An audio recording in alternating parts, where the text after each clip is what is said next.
1절로부터 7절 같이 봤습니다. 시작. 이 시기에 제자들이 점점 불어났다. 그런데 그리스 말을 하는 유대 사람들이 히브리 말을 하는 유대 사람들에게 불평을 터뜨렸다. 그것은 자기네 과부들이 날마다 구워 음식을 나누어 받는 일에 소홀히 여김을 받기 때문이었다. 그래서 12사도가 제자들을 모두 불러놓고 말하였다. 우리가 하나님의 말씀을 전하는 일은 제쳐놓고서 음식 베푸는 일에 힘쓰는 것은 좋지 못합니다. 그러니 형제자매 여러분, 신망이 있고 성령과 지혜가 충만한 사람 7을 여러분 가운데서 뽑으십시오. 그러면 그들에게 이 일을 맡기고 우리는 기도하는 일과 말씀을 섬기는 일에 헌신하겠습니다. 모든 사람이 이 말을 좋게 받아들여서 믿음과 성령이 충만한 사람인 스데반과 빌립과 블로고로와 니가노르와 디몬과 바메나와 안디옥 출신의 이방 사람으로서 유대교에 개종한 사람인 니골라를 뽑아서 사도들 앞에 세웠다. 사도들은 기도하고 그들에게 안수하였다. 하나님의 말씀이 계속 퍼져나가서 예루살렘에 있는 제자들의 수가 부쩍 늘어가고 제사장들 가운데서도 이 믿음에 순종하는 사람들이 많았다. 아멘. 서로 축복합니다. 하늘복 많이 받으세요. 하늘복 많이 받으세요. 하늘복 많이 받으세요. 따라서 해보세요. 하나님을 기쁘시게, 사람을 행복하게. 부모님이 행복해야 누구도 행복해진다고요? 자녀도 행복해지고요. 내가 행복해야 뭐도 하게 돼요? 전도도 하게 되고요. 목사님이 행복해야 누가 행복해져요? 성도도 행복해집니다.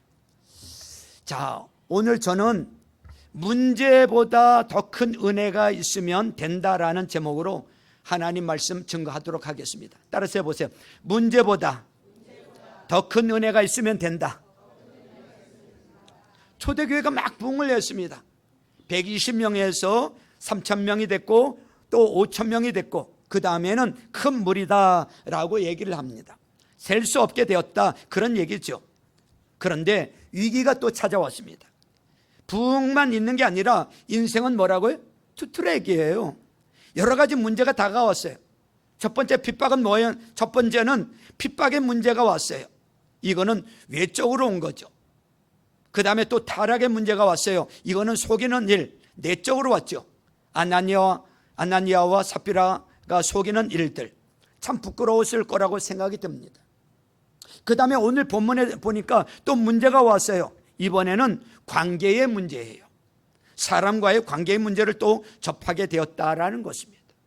우리 교회도 그렇고요, 인생도 그렇고 문제가 사라지지 않아요. 어떤 분들은 그래요. 이 문제만 해결이 되어지면 나 걱정할 게 없는데 아이고 또 생겨요. 인생은 다 그렇습니다. 문제가 오면 풀면 되는 거예요. 따라서 해보세요. 문제가 오면 풀면 된다. 그래서 오히려 문제를 해결하면서 더 강력해지고 더 유익을 얻었던 것들을 보게 된다는 것입니다. 완벽한 교회 없어요. 그리고 문제 없는 성도도 없고요. 뭐 하면 된다고요? 풀면 되는 거예요.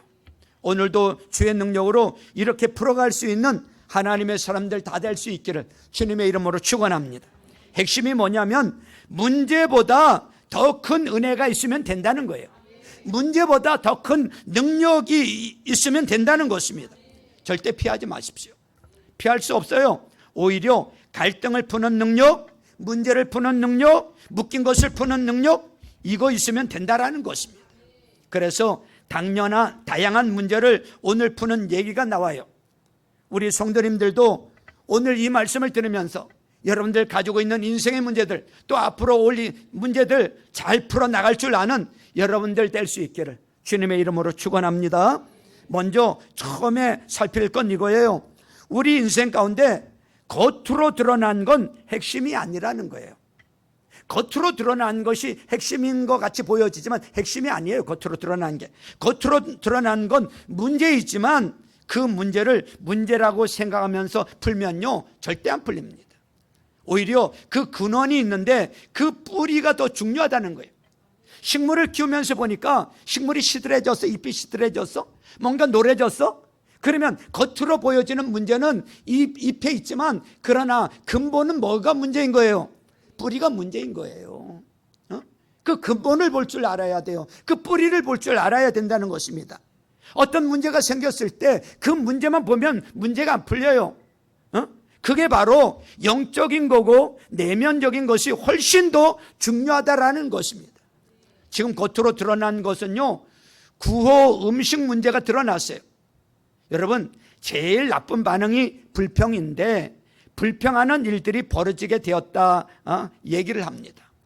불평하면 여러분들 무엇이 생각납니까? 광야 이스라엘 백성들이 생각나지 않습니까?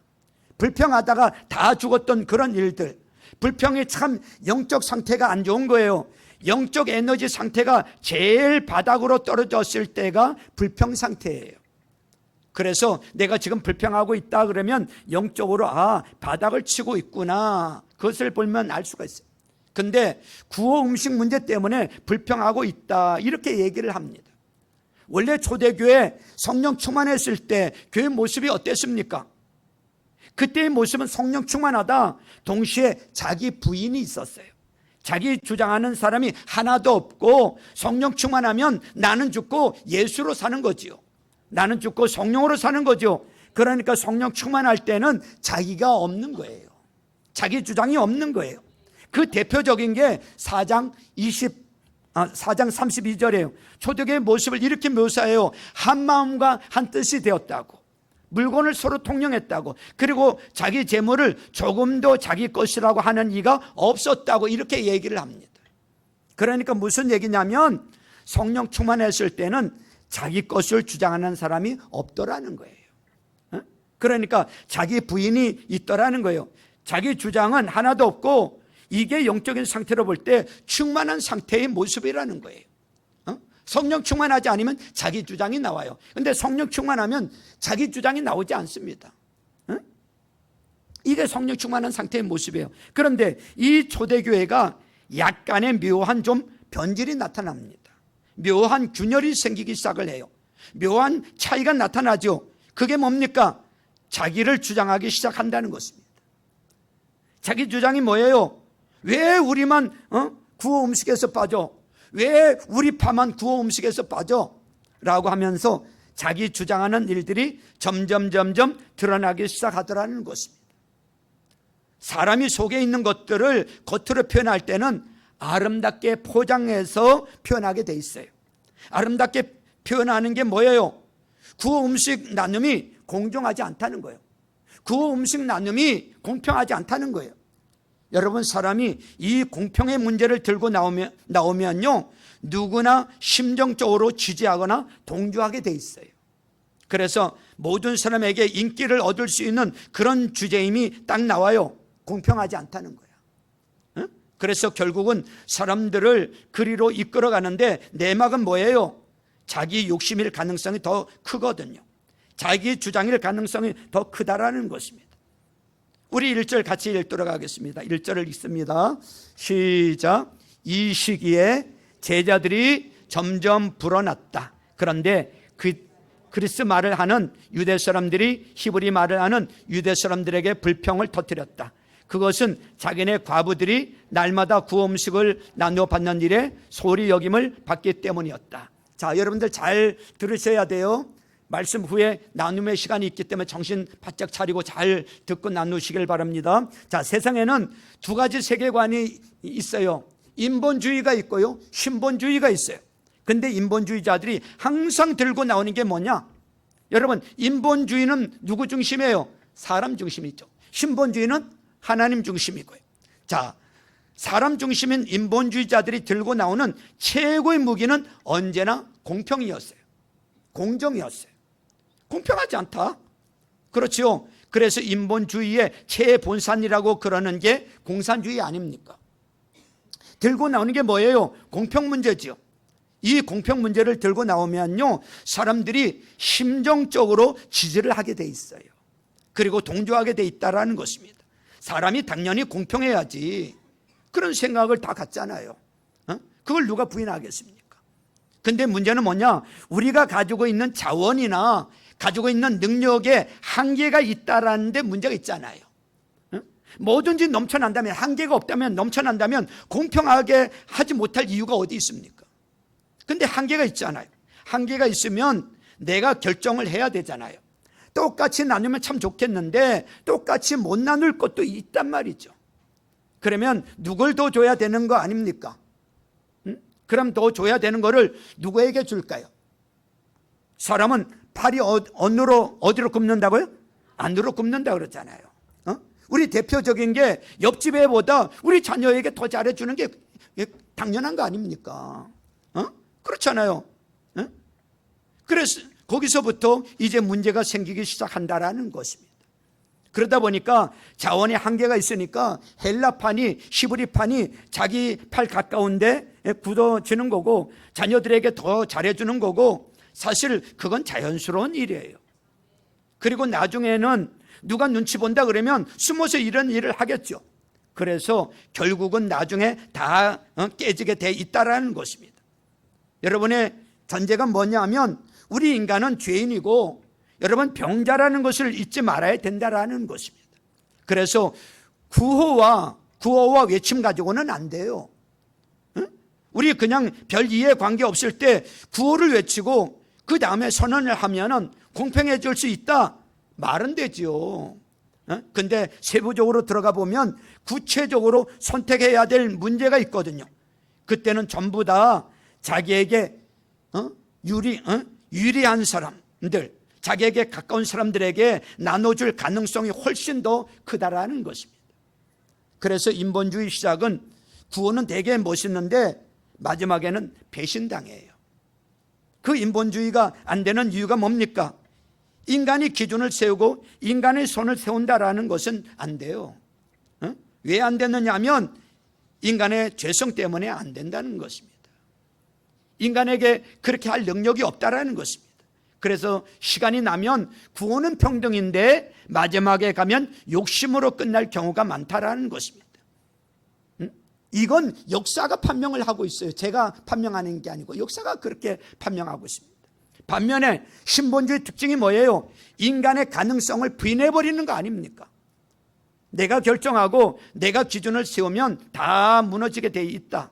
기준은 하나님이 세우는 거고 선은 하나님이 주시는 거다. 그래서 내가 기준을 붙들고 선을 살 수 있는 길이 무엇이냐? 내가 죽고 내 안에 계시는 예수로 살 때만 가능하다는 것입니다. 그게 신본주의예요. 나로 살지 않는 것이 그게 신본주의야. 하나님이 주인 되실 때만 이 길을 살아갈 수 있다라는 것입니다. 우리는 가치를 만들어낼 수 없다. 그러면 어떻게 해야 됩니까? 하나님 무조건 따라가면 되는 거예요. 하나님이 우리를 사랑하신다는 것을 믿기 때문에 그러는 거예요. 가장 좋은 것을 주신다는 것을 믿기 때문에. 그래서 신본주의의 근본은 믿음에 있는 거예요. 하나님을 신뢰하는 것, 하나님이 합력하여 선을 이루신다는 분이라는 것을 믿고 받아들이는 것, 이거 아니면 따라갈 수 없지요. 이게 믿어지고 그러니까 따라갈 수 있는 거죠. 하나님께서 뭐라고 말씀하셨느냐? 가치는 어디서 오느냐? 희생에서 나온다는 것입니다. 이게 세상과 다른 거죠. 인본주의는 더 소유하는 거예요. 더 모아야 되고요. 더 갖는 것에 의해서 가치가 나온다고 생각을 하는데 인본주의는 결국은 뭐예요? 투쟁론이에요. 싸우게 돼 있어요. 그렇죠? 결국에 마지막에 구원은 멋있지만 권력 투쟁으로 끝이 납니다. 힘 자랑하다 끝나는 거예요. 마지막으로 전쟁으로 끝나는 거예요. 근데 신본주의는 뭐예요? 하나님이 지배하시는 세계거든요. 하나님이 결정하시는 세계거든요. 근데 거기서는 가치가 우리가 상상도 못하는 얘기를 하고 있어요. 희생하는 게 가치래요. 뭐가 가치라고요? 희생하는 게 가치래요. 우리 인간의 가치가 어느 정도입니까? 우리 죄인의 가치가 어느 정도예요? 하나님이 나를 이처럼 사랑하사 독생자를 주셨으니 나 한 사람을 구원하기 위해서 예수님이라는 이 값을 지불하셨단 말이죠. 그래서 나는 예수님만큼의 가치가 있는 거예요. 그래서 예수님 가격이 내 가격이에요. 그래서 우리가 존귀해진 거죠. 부활의 이 보혈의 피로 우리를 살리셨다, 그런 의미인 것입니다. 그래서 신본주의로 사는 백성들의 가치는 뭐냐면 눈에 보이는 거 뭐 이런 게 아니에요. 더 중요한 게 얼마나 예수님 때문에 희생할 수 있는가, 섬길 수 있는가, 거기서부터 모든 가치가 다 나온다. 이걸 믿는 것입니다. 이렇게 희생할 수 있는 힘을 뭐라고 그렀느냐? 영적 권능, 영적 능력이라고 하는 것입니다. 이건 아무나 못합니다. 예수 그리스도의 영이 역사하게 될 때만 이런 일들이 나타나게 된다는 것입니다. 이걸 예수님의 사람이 된다, 또는 성령 충만한 사람이 된다, 이렇게 표현하고 있는 것입니다. 이게 영적 능력이라고 해요. 영적 능력이 있는 사람만이 하나님의 기준으로 살 수 있다는 것입니다. 하나님의 가치를 살 수 있다고요. 희생할 수 있다고요. 오늘 그 얘기하고 있는 거예요. 그 얘기하고 있는 것입니다. 지금 이 초대교회에, 예루살렘 교회에 겉으로 드러나는 것은 구호 음식 문제 때문에 불평하게 되었어요. 근데 사도들은 명확히 안 거예요. 아, 이거는 구호 음식 문제가 아니라는 거예요. 영적인 문제라는 거예요. 우리가 이 영적인 일은 제쳐놓고, 말씀 전하고 기도하는 일은 제쳐놓고 음식 나누는 이 일을 하다 보니까 영성이 떨어져 버렸어요. 그러다 보니까 자기 주장을 하는 사람들이 나오기 시작을 했어요. 성령 충만은요, 나는 죽고 예수로 사는 게 성령 충만이에요. 성령 충만한 사람은 자기 주장을 하지 않아요. 그런데 자기 주장이 나오게 되었다는 것은 영성이 떨어졌다는 거예요. 불평이 나오기 시작을 했어요. 아, 이게 영적으로 뭐가 문제가 생겼구나, 이것을 알게 되었어요. 어느 순간 인본주의로 우리가 돌아갔었구나. 그래서 다시 어디로 돌아가야 되겠습니까? 다시 영적 능력을 회복하는 존재로 돌아가야 된다. 이게 지금 초대교회에서 결정한 문제였다는 것입니다. 결국 영적 능력의 사람으로 변화되는 거, 존재로 변화되는 거, 이게 필요하다는 거예요. 만약에 우리 인본주의자들이라 그러면 이 교회 안에 이런 문제가 생겼어요. 그러면 제일 빠른 해결책이 뭔지 아세요? 조사하면 돼요. 조사. 그래서 선동자들, 주동자들 색출하면 돼요. 뭔 문제가 생기면 주동자 누구야? 그래서 색출해요. 그러면 권위를 가지고 그들을 징계하면 되잖아요. 주동자를 색출해가지고 그들을 처리하면 미봉책은 됩니다. 그런데 근본적인 문제는 해결이 안 되는 거죠. 그런 방법은 세상과 다를 게 뭐가 있겠어요? 세상은 그런 식으로 해결하거든요.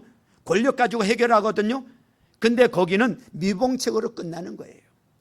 근데 사도들은 이거는 구호 음식의 문제가 아니라는 것을 알았어요. 영적인 문제라는 걸 알았단 말이죠. 영적으로 우리가 약화됐기 때문에 이런 문제가 막 드러나기 시작한 것이다. 영적 능력의 문제라는 거예요. 우리가 성령 충만함에 문제가 있다라는 것입니다. 그러니까 뭘 얘기하고 있어요? 하나님의 사람, 하나님께서 지배하는 자기 부인의 과정을 잃어버렸기 때문에 이런 일이 벌어지고 있다라는 것입니다. 그래서 뭐라고 얘기를 해요? 이건 공평의 문제가 아니라 영적 능력의 문제라고 얘기하잖아요. 공평의 문제가 아니라 영적 문제라고. 그래서 2절을 보니까 뭐라고 돼 있어요? 2절에 하나님의 말씀을 전하는 일을 제쳐놓았기 때문에 이렇다는 거야. 그 다음에 4절에 뭐라고 돼 있습니까? 기도하는 일과 말씀을 섬기는 일에 헌신하겠다. 그러니까 기도하는 일과 말씀 사역에 헌신하는 일을 제쳐놓고 우리가 다른 일에 우리가 집중하고 있었다는 거예요. 이게 무슨 얘기예요? 영적 능력을 세우는데 다시금 집중하는 것이 옳다는 일인 것입니다. 그 얘기하고 있는 거예요. 이 모든 문제를 구호 음식의 문제를 해결하는 걸로 풀지 아니하고 말씀으로 뚫어버리겠다, 기도로 뚫어버리겠다, 이렇게 나가더라는 것입니다. 이게 되게 중요한 거예요. 여러분, 오늘도 예배 드리는 성도님들 가운데 지금 많은 문제가 있잖아요. 우리 가운데 문제 없는 사람이 누가 있어요? 경제적인 문제든 사업의 문제든 관계의 문제든 육체 질병의 문제든 자녀의 문제든 등등 많은 문제들을 다 갖고 있어요. 그거 하나하나 놓고 그게 문제의 핵심이라고 생각하면 곤란하다는 것입니다. 해결이 안 돼요. 그거 문제보다 압도적인 하나님의 능력, 영적 권세가 있으면요, 이거 다 해결된다는 것입니다. 그걸 말씀하고 있어요. 여러분, 출애굽에서 이스라엘 백성들이요 광야에 나왔을 때 아말렉과 싸움이 벌어졌잖아요. 전쟁이 났잖아요. 응? 여러분, 이스라엘 백성들이 잘 싸워서 이기는 것이 아니라 산 위에 손 들고 기도하는 모세의 손이 올라가면 이기고 손이 내려오면 지고, 이것을 어떻게 설명하겠습니까? 그래서 여러분, 하나님의 백성들은 문제가 있을 때 어디로 가야 되느냐, 그 문제를 해결하기 위해서 사방팔방 뛰어다니는 게 아니고 그 문제를 해결하기 위해서 교회에 예배하러 오는 거예요. 목장 모임 하러 가는 거예요. 새벽기도, 수요기도 하러 오는 거예요. 예배로 하나님과의 관계 속에서 능력이 생기는 거거든요. 기도의 사람이 되는 겁니다. 무슨 사람이 된다, 이게 바로 뭐예요? 그게 바로 존재예요. 존재. 기도하는 존재가 되고 말씀 붙드는 존재가 되고 성령의 사람이 되어지고 자기를 비우는 문제, 이 행동의 문제는 사실은 별거 아니에요. 그것만 되면요 자기 비우는 건 쉽게 된단 말이죠. 이게 안 되니까 자기 못 비워요. 헌신이 안 돼요. 그건 그냥 쉽게 할 수 있는 문제란 말이죠. 그것만 되면. 조정민 목사님이 그런 얘기를 하는 걸 들은 적이 있어요. 그 교회에서 어떤 성도가 성경을 소리 내서 읽기만 했는데도 공황장애가 치료가 되어지더라는 거예요. 더 강력한 거 알려드릴까요? 우리 교회 중보팀이 한 말씀 중보기도의 삶을 가지고 선포하면요 놀라운 일이 일어납니다. 여러분, 지금 이 6장이 우리에게 보여주는 것들이 우리가 문제를 풀어나가는 그 과정을 보여주고 있어요. 여러분, 문제가 아니에요.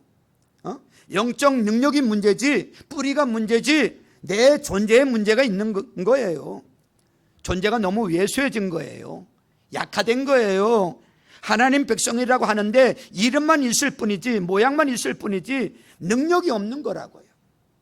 그거 회복하면 문제는 풀린다는 것입니다. 왜 전능하신 하나님이 우리와 함께 하시는데 문제는 사실 우리를 더 강화시키는 어떤 원동력이 되는 거지 우리를 압도하는 것이 되지 못하기 때문에 그렇다는 것입니다. 오늘도 이 방향, 이거를 붙들 수 있는 우리 하나님의 거룩한 백성들 될 수 있기를 주님의 이름으로 축원합니다. 그래서 여러분, 외적으로 볼 때요 외적으로 볼 때 교회가 가장 좋은 교회가 될 때는 어떤 교회냐면 일꾼이 많은 교회가 좋은 교회예요. 뭐가 많은 교회? 일꾼이 많은 교회. 여러분, 일꾼 많다는 얘기는 무슨 얘기입니까? 일꾼은 희생하는 게 일꾼 아닙니까? 교회에서 일꾼이라 그러면 거기서 돈 받는 것도 아니고 명예가 있는 것도 아니잖아요. 이름도 없이 빚도 없이 그러면서 일하는 사람이라고요. 그건 섬기는 사람이고 또 말로 하면 희생하는 사람이란 말이죠. 왜 교회가 일꾼이 많죠? 일꾼이 많은 이유는 간단합니다. 자기를 부인하는 사람들이기 때문에 그런 거예요. 자기를 부인하는 사람, 자기를 주장하는 사람은 일꾼이 될 수가 없어요. 자기를 부인하는 사람이기 때문에 일꾼이 될 수 있는 거예요. 자기를 주장하는 사람은요 일꾼이 아니라 말꾼이죠. 근데 말꾼들은 사라져버리고요 일꾼이 세워진다는 건 뭐냐면 자기 부인이 지금 되고 있다라는 것을 보여주고 있는 거예요, 오늘 성경이. 그러면 하나님께서 주인 되시는 인생을 살고 있는 사람이기 때문에 일꾼이 나오게 된다라는 것입니다. 일꾼이 막 나오기 시작하잖아요, 오늘 보니까. 여기 보세요. 이게 구호 음식의 문제로 풀지 않고 일꾼을 세우는 것으로 풀잖아요. 근데 일꾼의 특징이 뭐예요? 유능함, 이런 것도 물론 필요하지만 유능함 이런 걸로 끝나는 게 아니잖아요. 성령 충만함과 하나님 말씀으로 무장함, 이런 걸로 지금 접근하고 있잖아요. 그래서 7 일꾼을 세울 때 보면 그 존재를 얘기하잖아요. 존재. 3절을 보니까 뭐라고 말씀하고 있어요? 3절 보세요. 신망이 있고, 신망이 있다는 게 뭐라 그랬어요?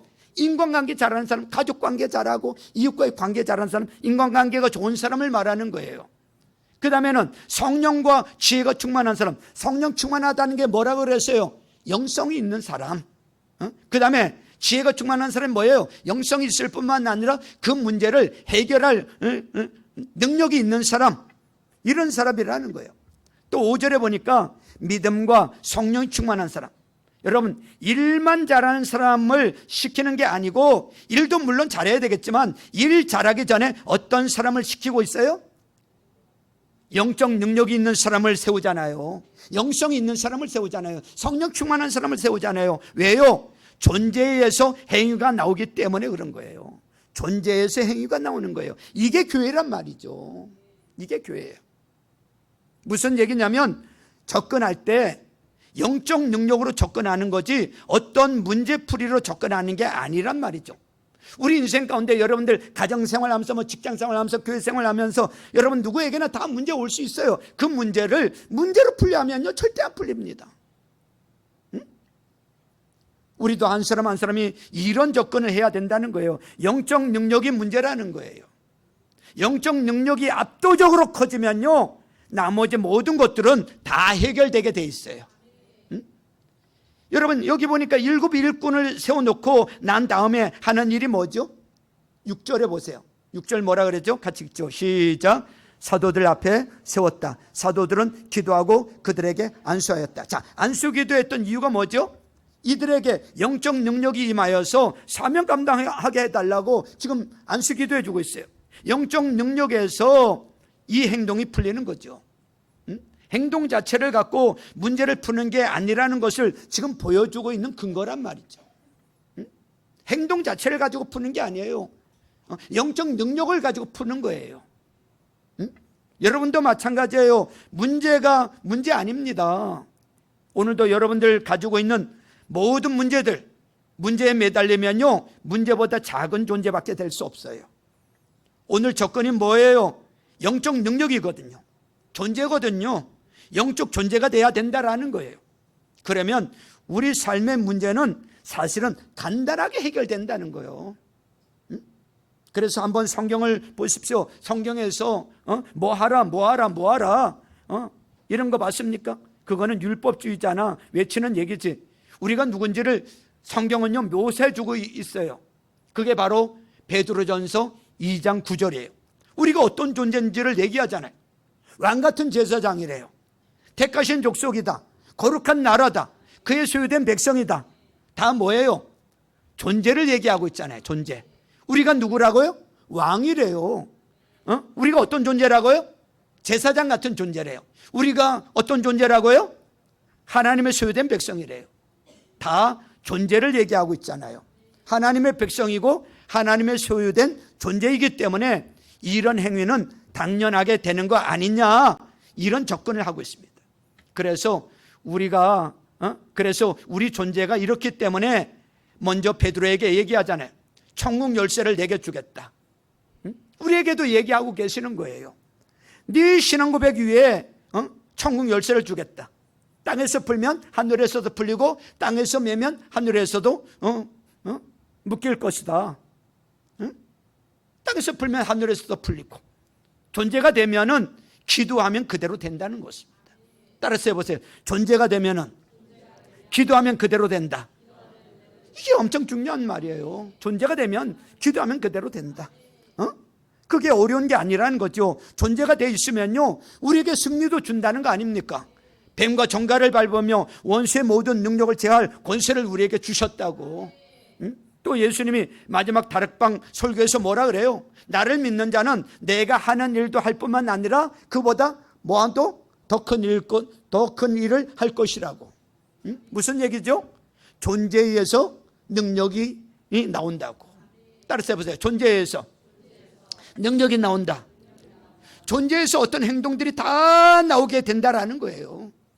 그래서 오늘 이 내용들은 우리 교회에 무슨 구제 문제 같은 게 우리 교회에 무슨 얼마나 있겠어요?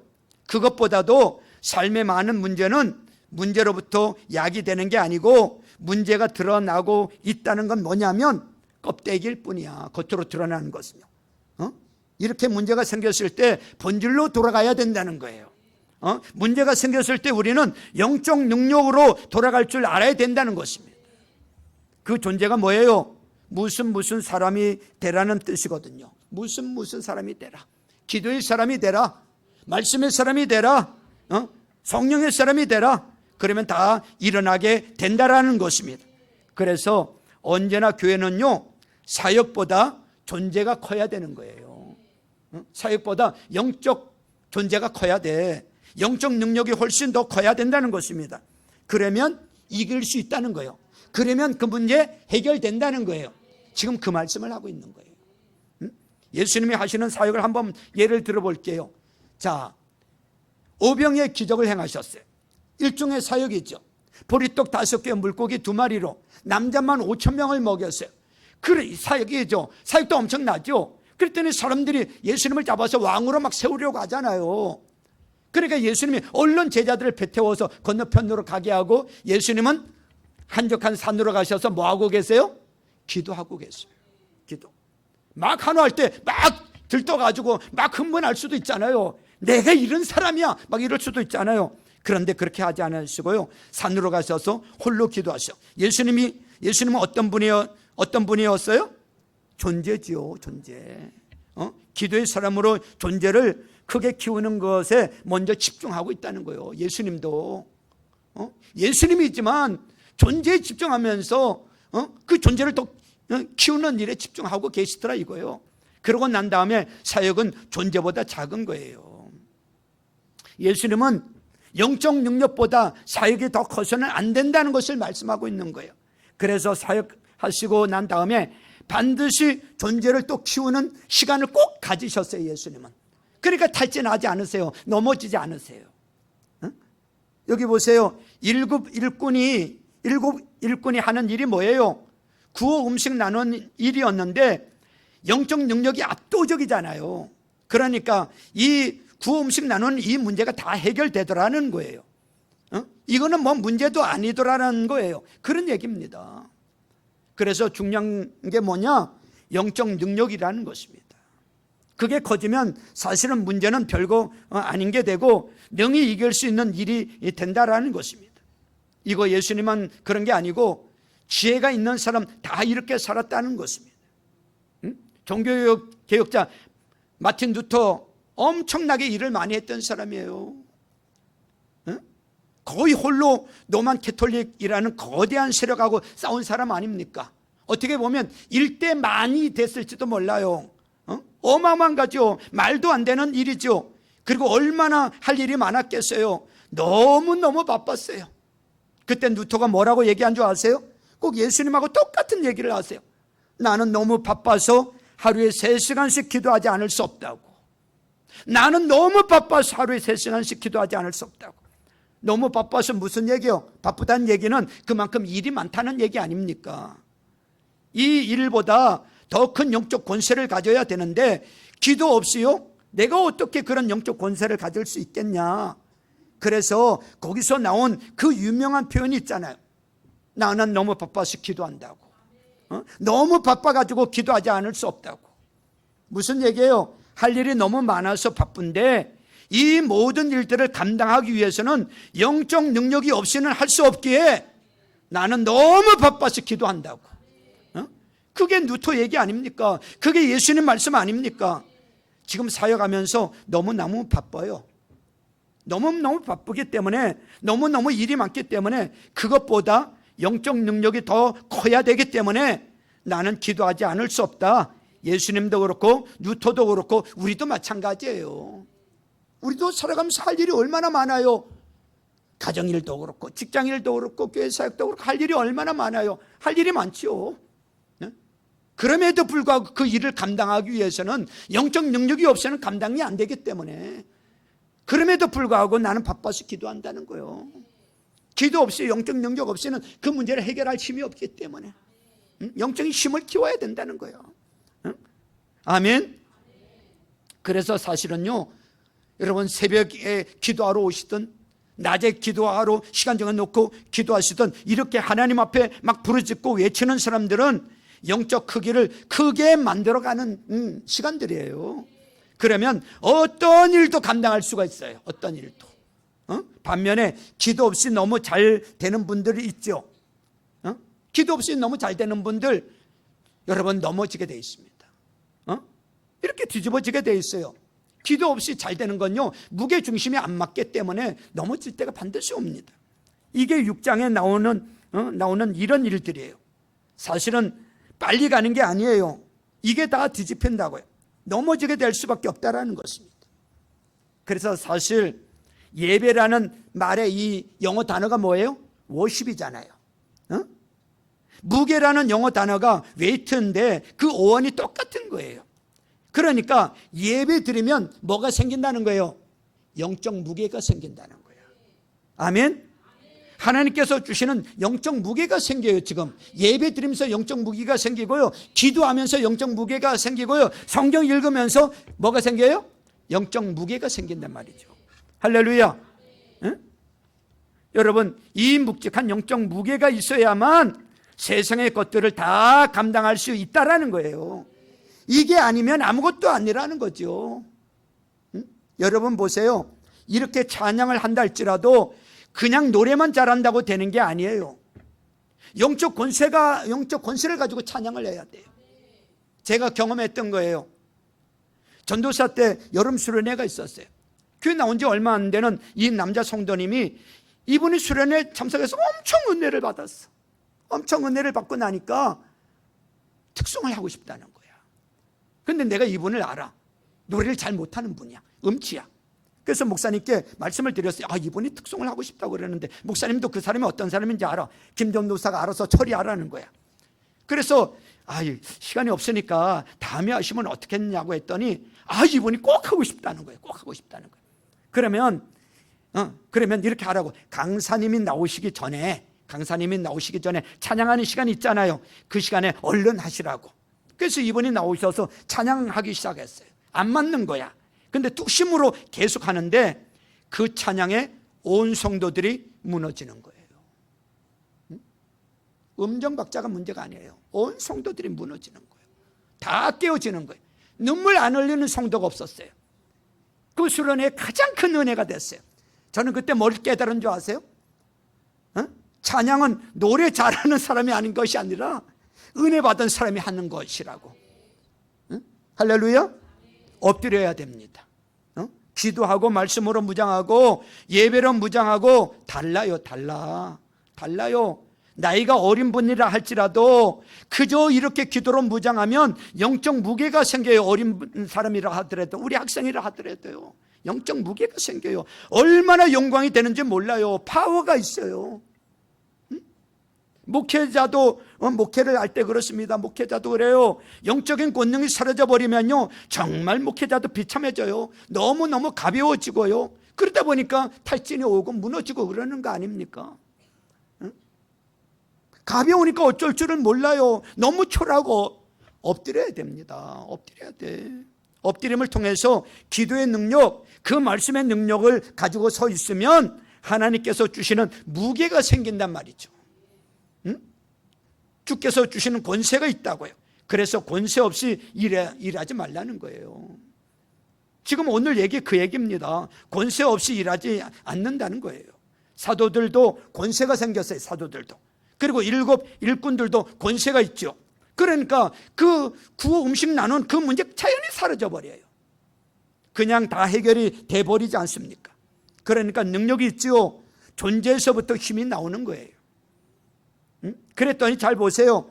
뭐 문제 해결했다는 말도 없는데 사도들이 권세가 있는 자가 됐고, 또 권세 있는 자들을 일꾼으로 세워놓으니까 결과적으로 어떤 일이 벌어져요? 열매를 거두고 부흥이 일어나더라는 것입니다. 7절 말씀을 보세요. 7절을 읽고 기도하겠습니다. 같이 읽습니다. 7절 시작. 하나님의 말씀이 점점 퍼져나가서 예루살렘에 있는 제자들의 수가 부쩍 늘어가고 제사장들 가운데서도 이 믿음에 순종하는 사람들이 많았다 그랬습니다. 여러분의 존재에서 행동이 나온다는 것을 믿으시길 바랍니다. 언제나 우리 크리스천들은 존재로 접근을 해야 돼요. 영적인 권세를 가지고 무장하는 우리 사랑의 동산교회 성도님들 다 될 수 있기를 주님의 이름으로 축원합니다. 오늘도 여러분들의 그 기도와 말씀을 통해서 기도의 사람이 되고 말씀의 사람이 되는 영적 권세가 있는 하나님의 거룩한 종들 될 수 있기를 축원합니다. 다시 영적 능력을 회복하는 존재로 들어갈 수 있기를, 돌아설 수 있기를 주님의 이름으로 축원합니다. 아멘. 할렐루야. 자, 우리